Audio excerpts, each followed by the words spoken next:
আপনারা জানেন আমাদের সীমান্তে গেরুয়া সন্ত্রাস এসেছে।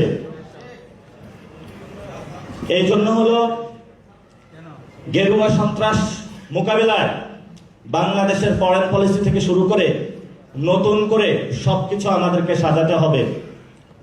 এই গেরুয়া সন্ত্রাসের শিকার মোদি যখন বাংলাদেশে এসেছিল, আপনারা সবাই রাজপথে নেমেছিলেন এবং অনেকে শহীদ হয়েছিলেন, জেলে গিয়েছিলেন, মনে নাই আপনাদের?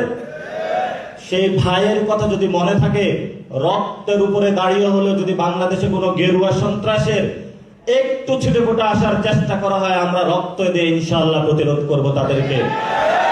সে আহ্বান রেখে আমি আমার কথা শেষ করছি। দোয়া করবেন, ভালোবাসা থাকবে, আপনাদের মধ্যে জায়গা দিবেন, আপনাদের বাসায় দাওয়াত দিবেন, মাদ্রাসায় দাওয়াত দিবেন, আসবো যাব, আপনাদের সাথে ঘুমাবো, থাকবো ইনশাআল্লাহ। তবে গেরুয়া সন্ত্রাস বাংলাদেশে আমরা কায়েম হতে দেব না ইনশাআল্লাহ। আসসালামু আলাইকুম ওয়া রাহমাতুল্লাহি ওয়া বারাকাতুহু।